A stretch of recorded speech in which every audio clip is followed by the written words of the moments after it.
I am 82 years old, and I have stopped wrapping hard things in soft words. When you are young, you learn to dress your pain up nice. You say you are fine when you are not. You call a person difficult when you mean they are hurting you. I did that for most of my life. For 50 years, I was the only doctor for a small town of about 900 people. And a doctor learns early to keep his face kind, no matter what he is feeling. But somewhere past 80, you set that habit down. You stop performing. You say the plain thing, because there is not enough time left to say it any other way. And the plainest thing I know now is this. At my age, peace is worth more than approval. There was a season of my life when I would have done almost anything to keep a person happy with me, to avoid the cold silence, to stay liked. I do not chase that anymore. A quiet morning at my kitchen table, the table Helen and I bought back in 1968, is worth more to me than the good opinion of a person who only ever takes. So I want to sit with you a while, the way I used to sit with folks in the creaking brown chair in my office, and tell you about 5 kinds of people you may need to keep at a careful distance in your later years, even when they are family. I do not say that lightly, but I have buried too many people who spent their last good years being drained by someone they were afraid to disappoint. Let me start. The first is the manipulator. Manipulation never comes through the front door announcing itself. It does not knock and say, "I am here to take your peace." It arrives wearing the clothes of urgency, of feeling, of duty. It is almost always someone close to you, and they are always at the very edge of some crisis. Every time the phone rings, your stomach tightens before you even answer, because you already know it will be a problem only you can fix, and it will be the last chance, and it has to be now. And if you hesitate, even for a breath, the warmth goes out of their voice. Now you have disappointed them. Now you have made them afraid. Now you are the reason things went wrong. So you say yes again, the way you said yes last time, and the time before that. I knew a woman in my town, years back, gentle as a Sunday, who lived inside that kind of weather for 20 years with one of her own people. I watched her stop deciding anything for herself. She only reacted. Every choice she made was an answer to somebody else's fire. And the worst part is how it hides. Each time you rescue them, there is a little relief, a little quiet, and you think, good, that is settled. And then comes the next emergency, and the next, and your whole life starts getting measured by how steady or unsteady another person happens to be that week. Love does not ask you to hand over your own balance. It never did. The way out is not anger. You do not need a fight. You simply stop being the first responder to every blaze. You learn to pause before you answer. You learn to say no and to leave it there with no long speech behind it. You owe no one a paragraph. And slowly, in that little bit of space, the pressure starts to lift. The second is the one who never truly sees you. This person does not call you with crises. They may be pleasant. The trouble is that every road in the conversation curves back to them. You start to tell them something from your own life, a piece of good news, a worry, and somehow, within a minute, it has become about their news, their worry, their week. Your happy moment becomes the background to their story. A milestone you were proud of gets a half nod, and then they are talking again. And one day you sit quiet, and you realize something that aches. You cannot remember the last time this person asked you a real question about your own life, and waited for the answer. You are slowly going invisible inside your own relationship with them. You are in the room and you are not. I will tell you, as a man who has watched a great many people fade out of this world, going invisible while you are still breathing is its own kind of grief. The remedy is not cruelty. You just stop pouring yourself out into a cup that has no bottom. You keep your visits shorter. You stop waiting for the thank you or the notice that is never going to come. And when they talk over you, you finish your sentence anyway. Quietly, plainly, you finish it. It will feel like you are breaking some rule, but it was never a rule you both agreed to. It was only one you were keeping alone. The third is the critic. This one rarely raises a voice. That is what makes it sneaky. The critic often believes in their own heart that they are helping you. The blade comes wrapped as advice, as concern, as experience. Nothing you do is ever quite enough. There is always a small remark about how you keep your house now, how you dress, how you spend your days, why you do it that way instead of the right way. And here is what those small remarks do.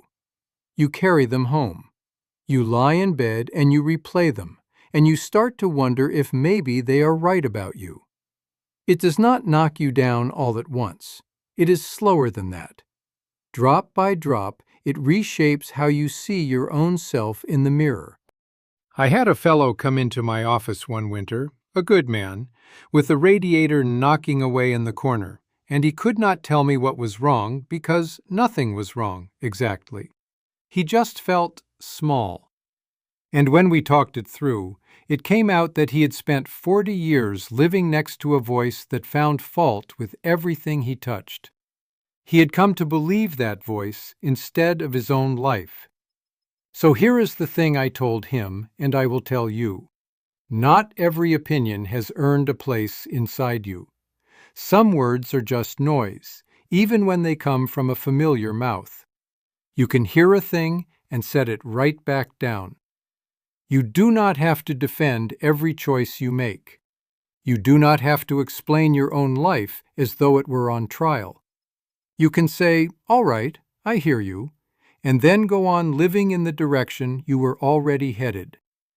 And the weight of it loosens its grip. The fourth is the irresponsible one. This is the person who leaves a trail of mess behind them everywhere they go.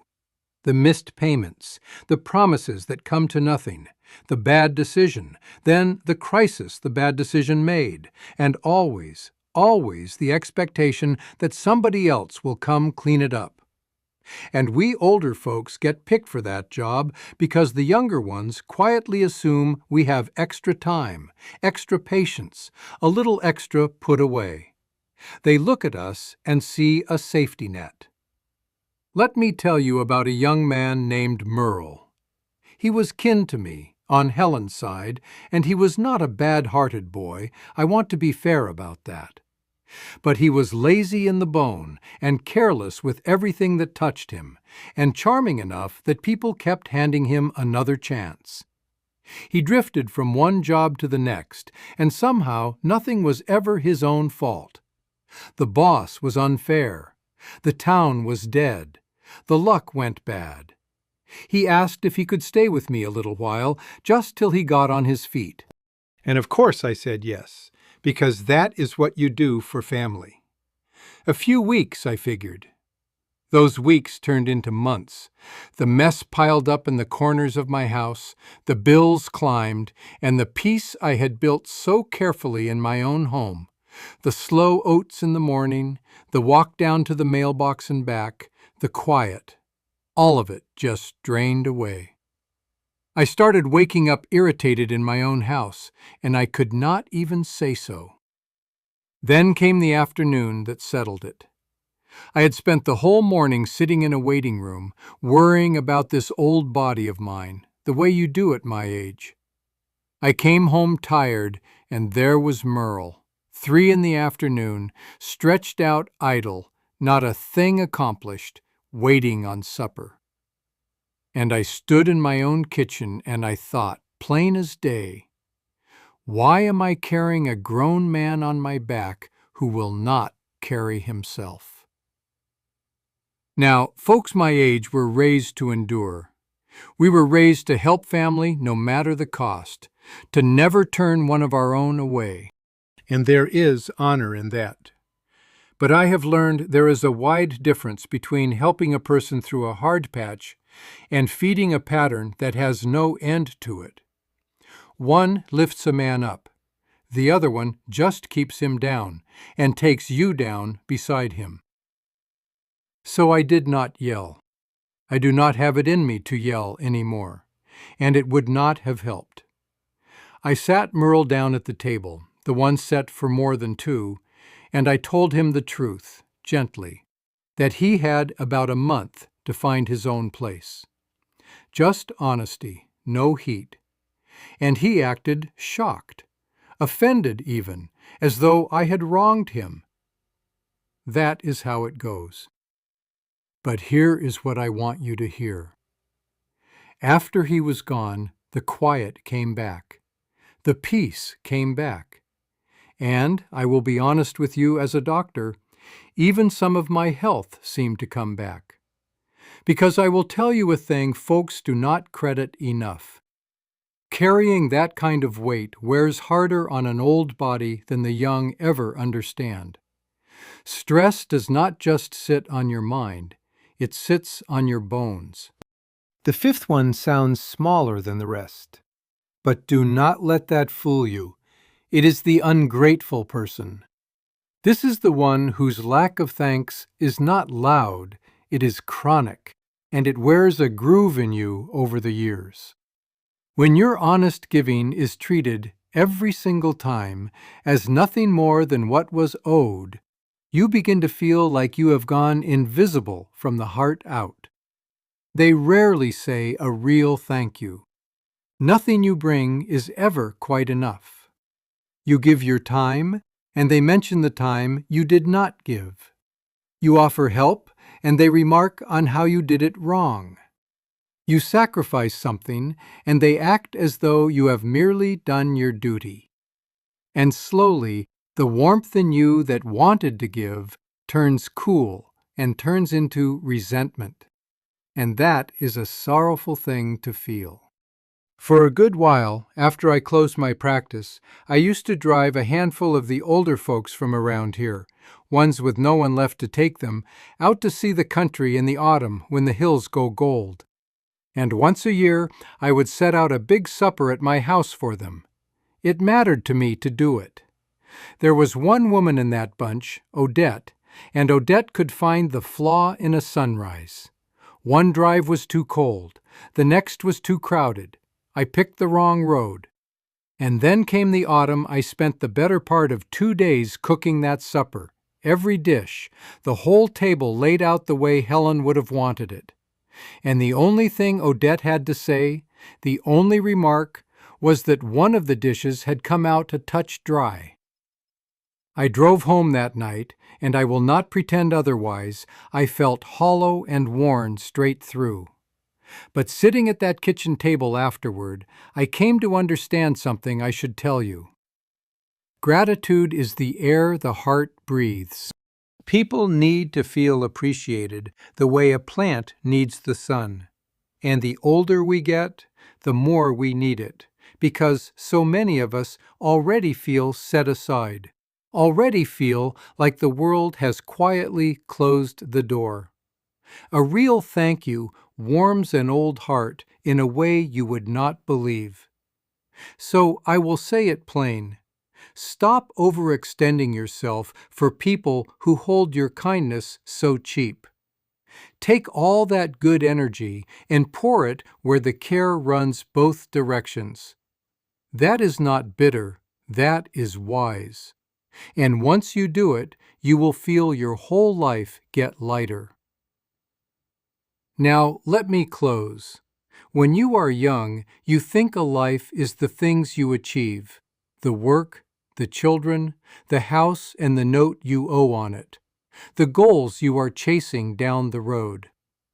And then you get old, and the meaning of the word changes right under you. Peace becomes the real wealth. A calm morning becomes a luxury. An afternoon with no knot in your stomach is worth more than impressing a single soul on this earth. And the people standing around you in these years either guard that spirit of yours or they bleed it out of you slow. I do not hate any of the people I have described. I want to be clear on that. Some of them were carrying wounds I never saw the bottom of. Merle had a father who left, and that is not nothing. But I have lived long enough to learn that compassion does not mean a person gets unlimited reach into your life. You can love someone with your whole heart and still shut the door on the harm they do. Both of those can be true. So if there is a person who leaves you anxious every time, exhausted, eaten up with guilt, invisible, small, do not look away from it.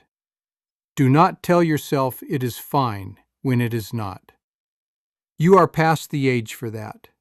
At 82 or at 60 or wherever you are, peace is not some luxury you have to earn. It is necessary. It is medicine. Protect the years you have left. Protect that heart of yours. It has worked hard enough. Protect the small, quiet joys, the coffee, the walk, the table set for more than two. And in case nobody has said it to you in a long while, I will say it. You are still allowed to choose yourself.